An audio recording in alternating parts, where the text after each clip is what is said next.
중학교 다닐 때 영어 배울 때 영어 속담 가운데 열심히 배웠던 말 중에 이런 말이 있습니다. Seeing is believing. 보는 것이 바로 믿는 것이다. To see is to believe. 그런 속담 말입니다. 그런데 우리가 같이 읽은 오늘 본문 성경 말씀에서는 보는 것이 믿는 것이라고 말씀하지 않고 보지 않고 믿는 자가 복되다. 보지 않고 믿는 믿음이 복이 있는 믿음이다. 이렇게 말씀하고 계시는 것입니다. 일일이 다 보고 일일이 확인하고 철저하게 만져보고 난 다음에 그것을 믿는 것은 믿음이라고 할 수는 있지만 그것이 복된 믿음은 아니다. 이런 말씀입니다. 오늘을 살아가는 우리 현대인들은 누구나 자연과학의 영향을 받은 사람들입니다. 그러니까 우리는 눈으로 보고 확증하지 않는 것은 보통 잘 믿지 않습니다. 그래서 우리 현대인들은 누구든지 무슨 일을 만날 때에 증거를 대라, 확실하게 보여주라, 그렇게 말하는 것이 우리 삶의 습관이다, 아니면 우리 삶의 원칙이다 해도 과언이 아닐 것입니다. 보통 그렇기 때문에 우리가 하나님은 결정적으로 눈으로 볼 수가 없기 때문에 우리 하나님을 우리 눈으로 보고 또 우리가 만질 수 없기 때문에 하나님 계시는 것을 분명하게 입증할 수 없기 때문에 우리는 하나님을 믿을래야 믿을 수가 없다. 그렇게 말하는 것이 또 사실입니다.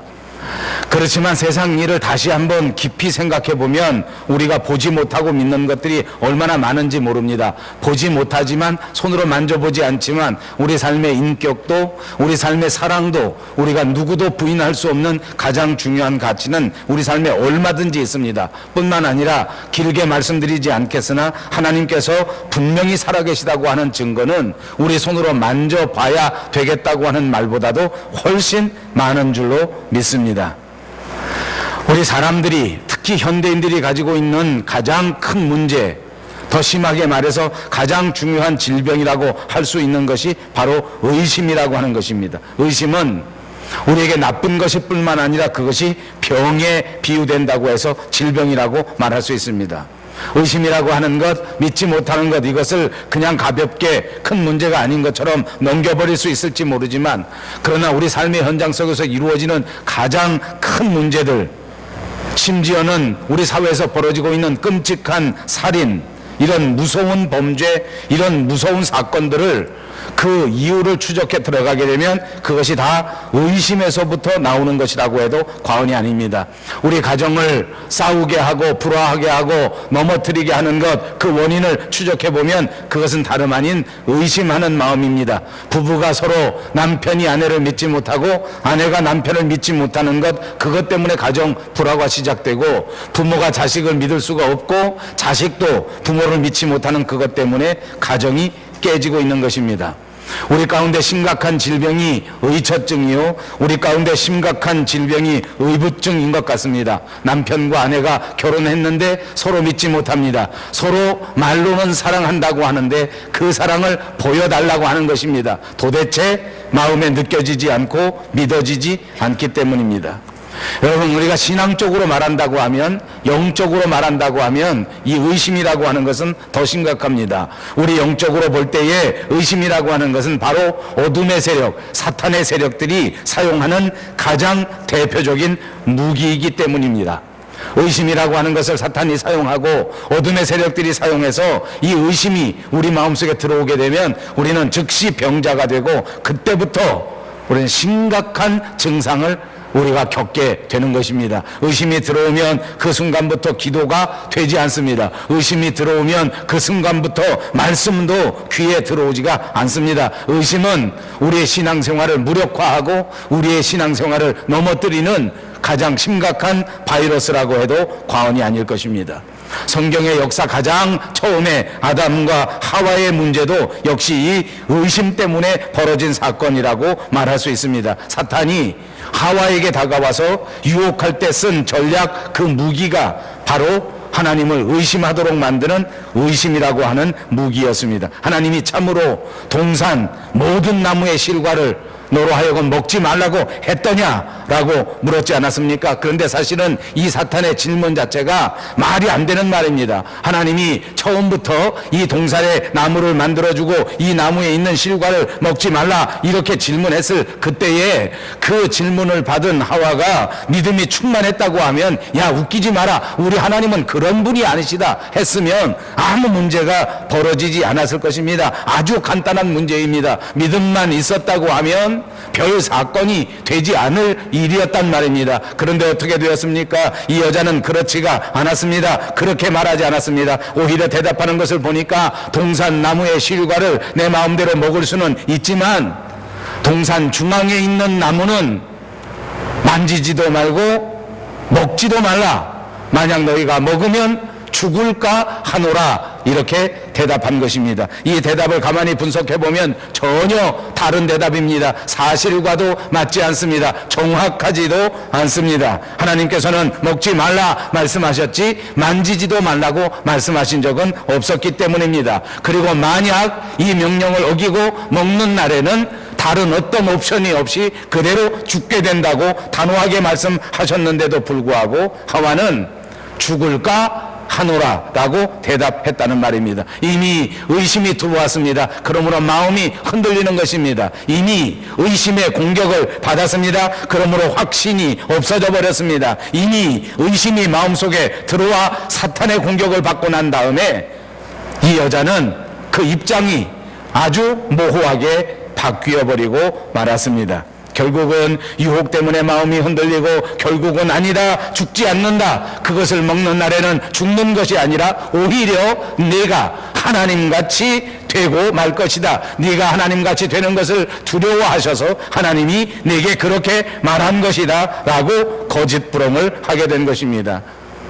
아주 간단히 시작했던 의심이 이런 엄청난 말도 안 되는 사건을 받아들이도록 만들어버렸습니다. 결국은 이 하와의 마음속에 죄를 범할 수밖에 없는 마음으로 바꾸어 버렸단 말입니다. 하나님의 말씀을 의심합니다. 하나님의 말씀을 믿지 못합니다. 결국은 하나님 자신도 의심하게 됩니다. 하나님을 의지하지 않게 됩니다. 여러분, 하나님을 마음속에 믿지 아니하고 하나님을 의지하지 않는다면 그 다음 사람들에게 남는 것이 무엇이겠습니까? 만약 우리에게 믿음이 없어진다고 하면 그 다음 우리에게 무슨 현상이 나타납니까? 그것은 다름 아닌 염려와 두려움이 우리 마음속에 들어오는 것입니다.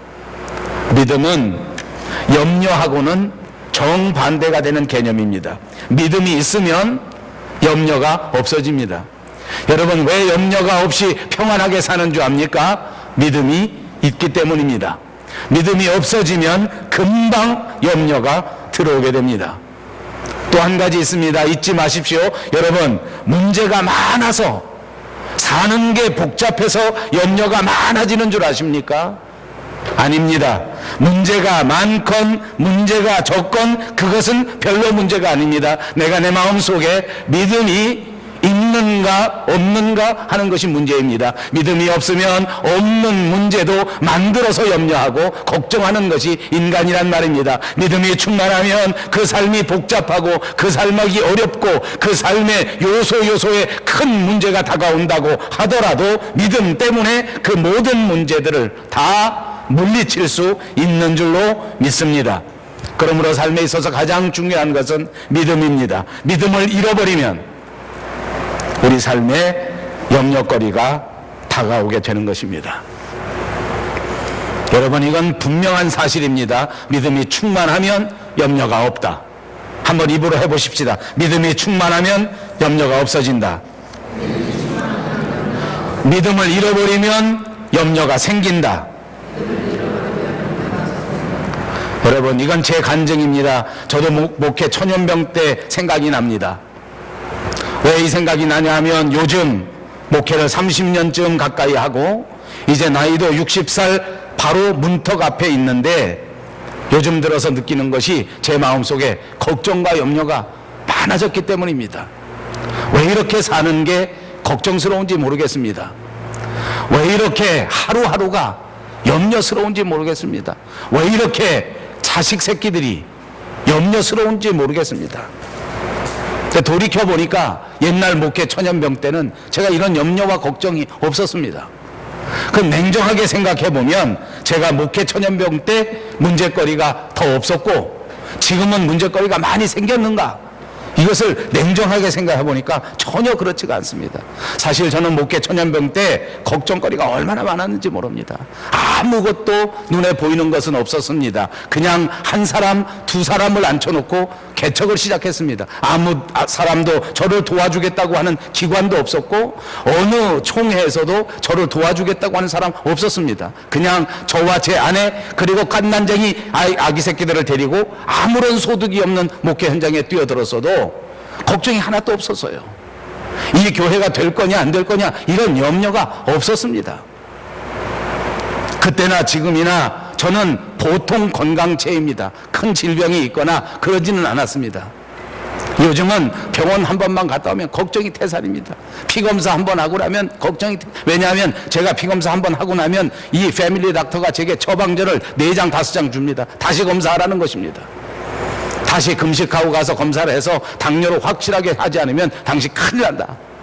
그 얘기를 들으면 걱정이 얼마나 많은지 모릅니다. 그러나 냉정하게 생각해 보십시오. 제가 30살 때도 병원에 갔었습니다. 그때 아픈 게 걱정입니까? 지금 아픈 게 걱정입니까?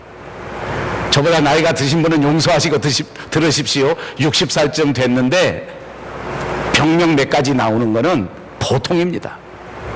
보통입니다. 당연한 겁니다. 지금 제 나이에 콜레스테롤이 없고 다 건강하고 아무 문제도 없다. 혈압도 아무것도 없다. 장로님도 용서하시고 들으십시오. 그런 사람은 머릿속에 든 것도 아무것도 없는 사람입니다.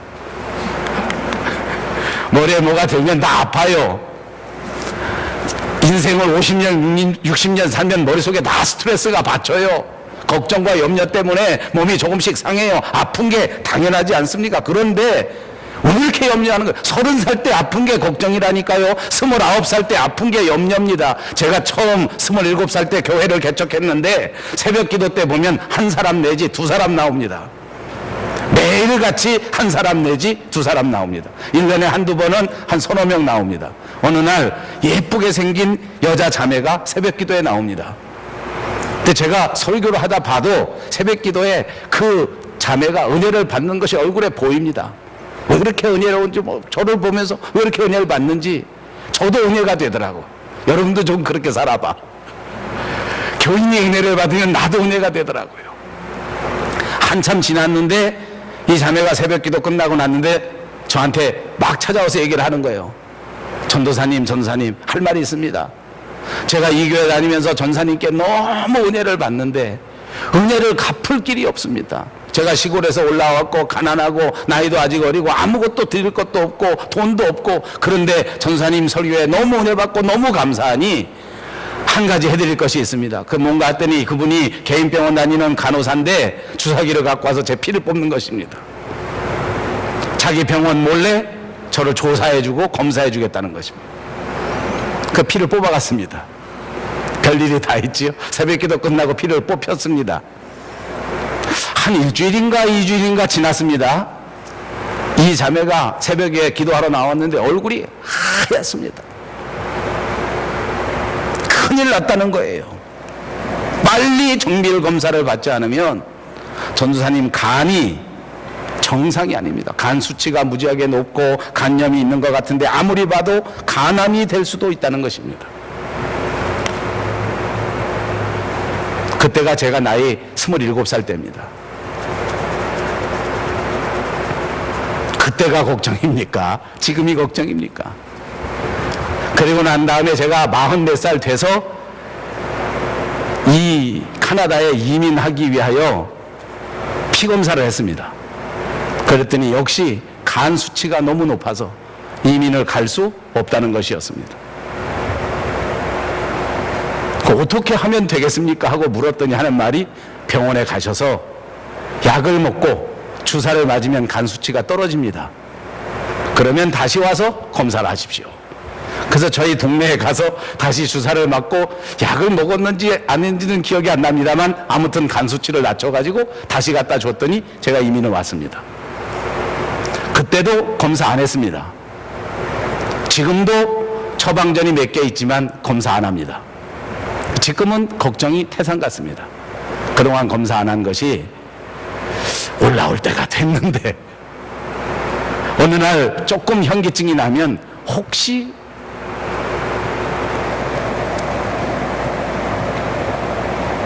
사실 저만 그런 것이 아닙니다. 여러분 요즘 염려 걱정 많으시지요? 건강 때문에 염려되시지요? 사는 것 때문에 힘드시지요? 그러나 돌이켜 보십시오.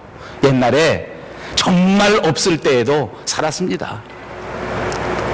월급 떨어지면 마지막 때에는 차비도 없고 먹을 것도 없을 때가 우리 삶의 현장 속에 있었습니다. 그래도 지금처럼 우거지상하고 살지 않았습니다. 여러분 저는 지금 조건이 얼마나 좋은지 모릅니다. 아까도 말씀드렸지만 제 나이가 벌써 59세입니다. 조금 아파도 괜찮다니까요. 거기다 저는 지금 이제 한국인도 아니고 캐네디언입니다. 100% 의료비 무료입니다. 아프기만 하면 병원에 가서 마음대로 치료받을 수 있지 않습니까? 무한 치료받습니다. 무슨 병이 와도 염려할 것이 아닙니다. 제 아내는 제게 말합니다. 여보 그런 소리 하지 마세요. 죽을 때까지 건강하게 살다가 가야 되는데 지금 빨리 검사받고 건강하게 살다 가라는 거지 누가 일찍 가고 늦게 가라 그러는 것 때문에 그러는 줄 아세요? 제 아내는 머리가 되게 좋습니다. 그래서 염려해서 그러는 게 아니라는 거예요. 무조건 가서 사는 동안 건강하게 살아요. 아니요, 그런 말씀은 성경에 없습니다.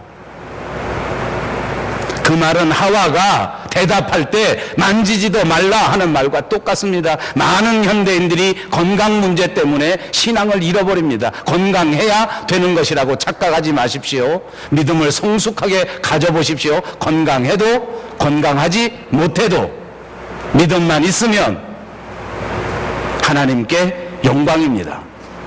그거 믿습니까? 많은 사람들이 착각합니다. 돈만 있으면 염려가 없을 것 같습니다. 사는 동안 돈이 있어야 하나님께 봉사도 하고 교회에다 돈도 내고 그렇게 살아야 되지 않겠습니까? 명심하십시오. 그런 말 성경에는 없습니다. 믿음만 있으면 금과 은은 내게 없을지라도 하나님의 말씀만 간직하고 살면 세상을 다스리고 세상에서 하나님의 영광을 나타내는 능력의 일꾼으로 얼마든지 승리하게 된다고 하는 사실을 믿으시기를 바랍니다.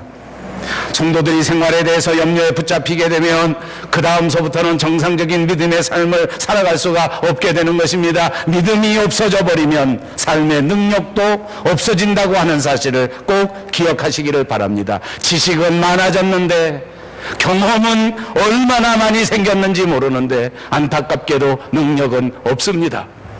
이것이 저의 모습입니다. 그동안 공부하면서 그동안 목회하면서 지식은 얼마나 많이 늘어났는지 모릅니다. 그동안 학교에서 일하면서 저는 경험이 얼마나 많아졌는지 모릅니다. 지금쯤은 목회하는데 이제 경험만 가지고도 얼마든지 할 수 있을 것 같은 생각이 들기도 합니다. 지금쯤은 사람들을 가르치고 성경 공부를 인도하는데 그냥 나가서 척척척척 할 수 있습니다. 그러나 안타깝게도 지식은 늘어났고 경험도 늘어났지만 그러나 능력은 늘어나지 못했습니다. 왜냐하면 우리의 믿음이 더 성숙해지지 못했고 우리의 믿음이 더 커지지 않았기 때문입니다. 교회는 오래 다녔는데 믿음의 능력은 발휘하지 못하는 것 아닙니까? 교회는 많이 다녔는데 설교는 열심히 들었는데 말씀은 정말 많이 들었는데 그러나 하나님의 역사는 체험하지 못했고 하나님의 능력은 발휘하지도 못하고 있는 것입니다. 왜냐하면 우리에게 믿음이 없기 때문입니다.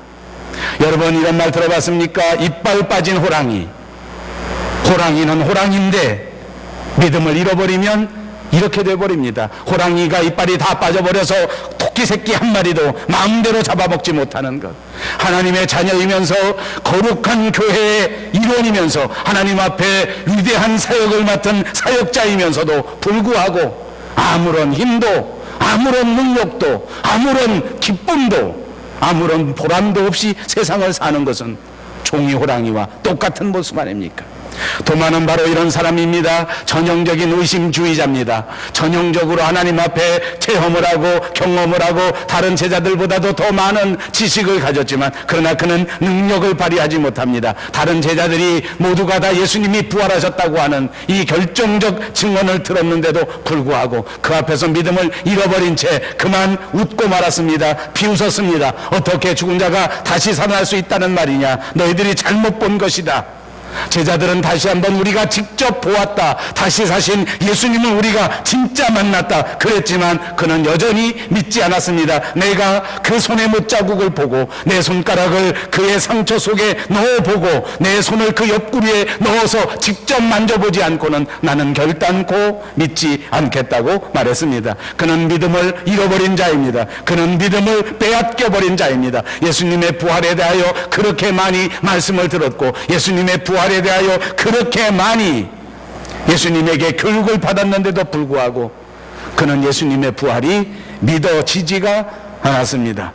부활하신 주님을 만난 다른 제자들의 증언조차도 그는 받아들이지 않았습니다. 여러분, 다른 제자들과 도마를 비교해 보십시다. 다른 제자들은 그동안에 숨어 있었고 그동안에 정말 어디로 꽁무니를 빼는 부끄러운 모습이었지만 그러나 부활하신 주님을 만나고 난 다음 그들의 삶은 완전히 변화되지 않았습니까? 그 마음속에 기쁨이 다시 회복된 것 아닙니까? 그 마음속에 능력이 다시 회복된 것 아닙니까? 주님 다시 만난 그것 때문에 예수 다시 사셨다, 그야말로 기쁨과 능력이 충만하였습니다. 주님이 찾아오셔서 너희에게 평강이 있을지어다 말씀을 듣는 그 순간에 다시 한번 우리 마음속에 평화가 깃들고 다시 한번 내 마음속에 예수 그리스도의 말씀을 위하여 내 남은 평생을 아낌없이 드려야 되겠다고 하는 사명감을 회복하게 되지 않았습니까? 아버지께서 나를 보내신 것 같이 나도 너희를 보내노라 하는 말씀을 들었을 그때의 이 제자들은 그 마음속에 불꽃 같은 사명감이 다시 새롭게 불타 올랐단 말입니다. 그러나 도마는 어떻습니까? 그렇지가 못했습니다. 주님의 부활을 믿지 못하는 그에게는 그 어떤 기쁨도 그 어떤 능력도 그 어떤 평화도 찾아볼 수가 없었습니다. 그의 마음은 사명감으로 불타오를 수도 없었습니다.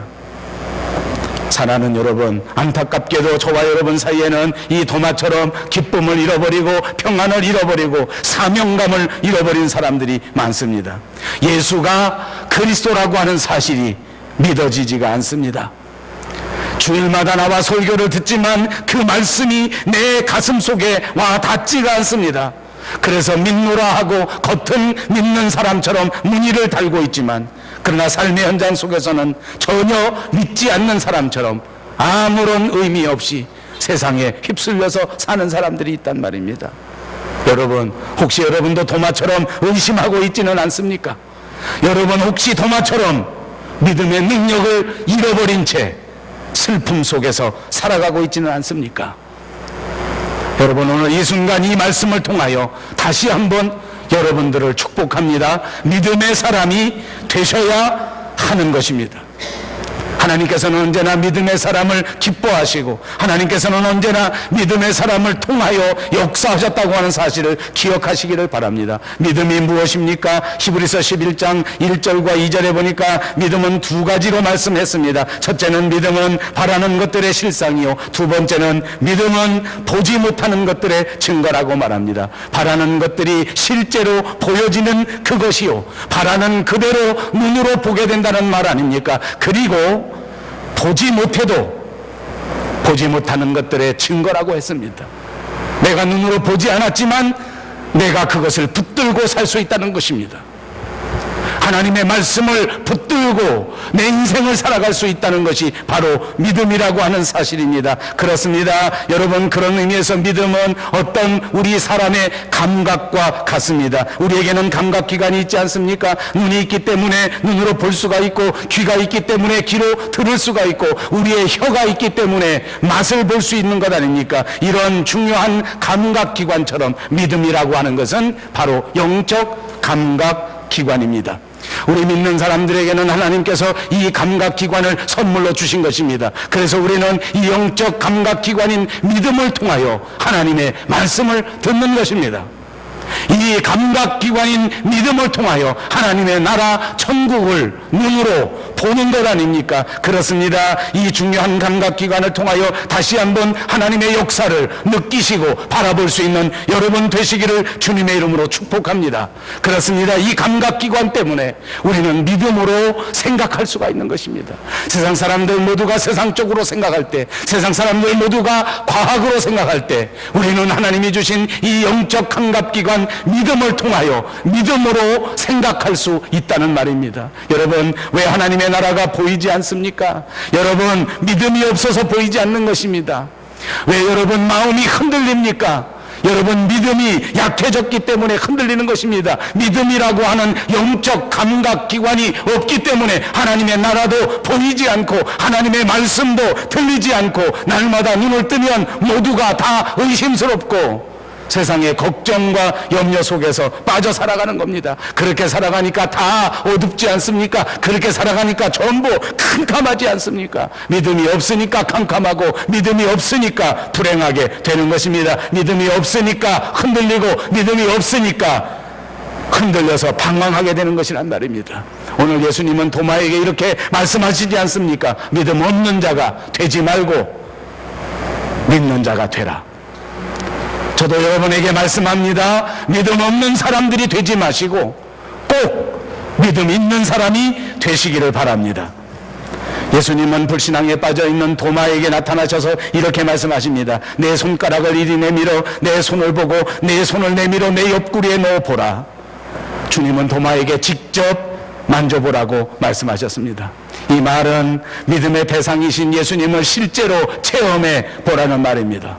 이 말을 문자적으로 해석해서 예수 그리스도는 정말로 우리의 만질 수 있고 예수님을 우리가 느껴볼 수 있다고 해석하는 사람들도 있습니다. 믿음의 대상이신 예수 그리스도를 실제로 체험하는 것, 이것은 너무너무 중요한 일이기 때문에 그렇습니다. 그러므로 우리가 믿음을 회복하려고 하면 주님과의 실제적인 만남이 이루어져야 합니다. 손에 난 못자국을 만져보고 우리의 손을 들어 예수 그리스도의 옆구리에 난 이 창자국을 손을 넣고 확인하는 절차, 그것이 바로 체험입니다.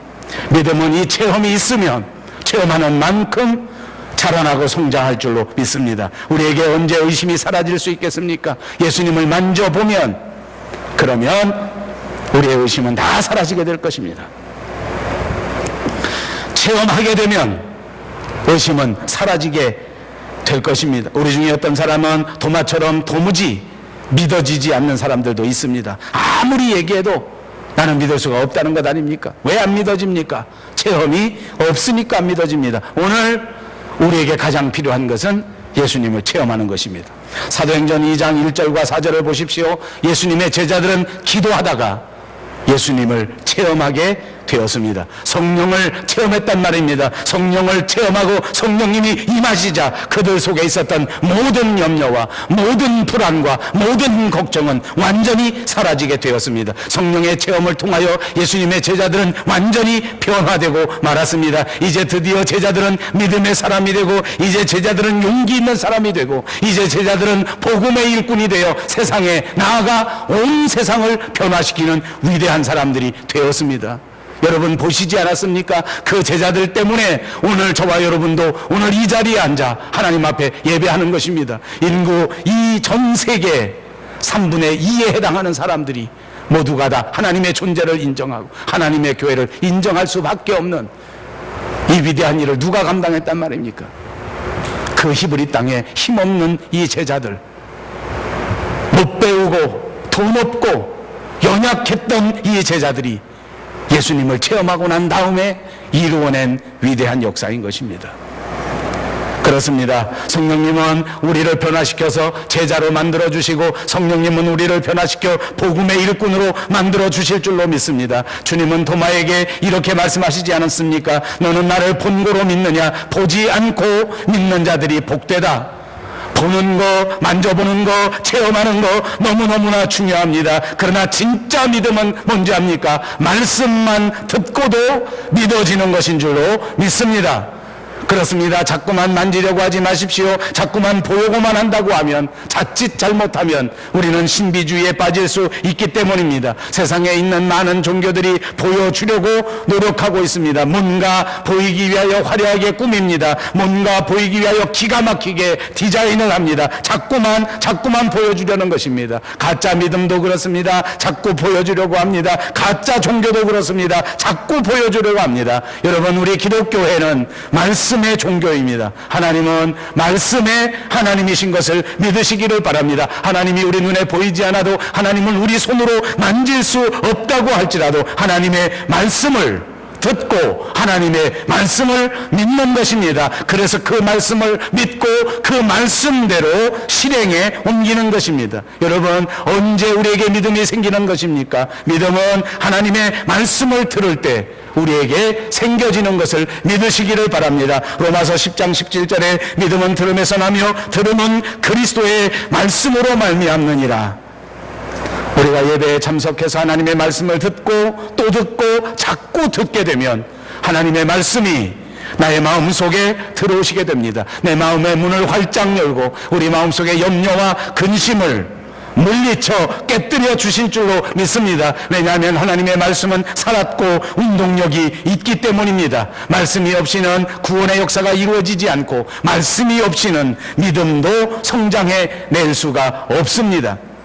우리는 하나님의 말씀을 통해서 예수님이 그리스도이신 것을 알았고, 말씀을 통해서 우리의 믿음이 점점 더 성숙해가고, 말씀을 통하여 우리의 믿음이 건강해지게 된다고 하는 것을 믿습니다. 그러므로 여러분, 우리는 온 힘을 다하여 신령한 하나님의 말씀을 사모해야 될 줄로 믿습니다. 어린아이가 자라나면서 어머니의 젖과 밥을 먹으면서 무럭무럭 성장해 가듯이 우리의 믿음도 하나님의 말씀을 젖과 같이 먹고 사모하고, 그렇게 해서 건강해지고 그렇게 해서 성숙해 가는 것입니다. 여러분, 도마가 이렇게 의심이 들어오고 회의주의자가 되고 주님 만나지 못하고 능력도 얻지 못한 건 왜 그랬습니까? 공교롭게도 제자들이 모여서 예수님 만난 그 첫 번째 만남에 도마만 없었습니다. 성경에 도마가 왜 없었는지는 자세하게 기록되어 있지 않습니다. 추측해 볼 수는 있습니다. 무서워서 피해 도망가 있었을지 모릅니다. 아니면 아무런 소망도 아무런 기대도 없으니까 그나마 두려움에 떨면서도 제자들은 함께 모여 기도하고 함께 있는데 거기도 참석하지 않았단 말입니다. 여러분, 어떤 이유가 됐든지 간에 도마는 은혜의 자리에 빠졌습니다. 말씀이 있는 그 자리에 빠졌습니다. 부활하신 주님이 오는 그 약속의 장소에 함께하지 못했습니다. 말씀을 잃어버리고 만남을 잃어버린 이 도마는 결국 의심에 져서 의심주의자, 회의주의자, 능력이 없는 무능한 신자, 이빨 빠진 호랑이 같은 교인이 되고 말았습니다. 여러분, 그러므로 우리가 이 세상에서 정말 하나님의 능력을 힘입고 믿음의 사람으로 살아가려면 어떻게 해야 되는지 압니까? 믿음의 사람으로 살아가기 위하여 언제나 말씀의 자리에 위치하고 있어야 합니다.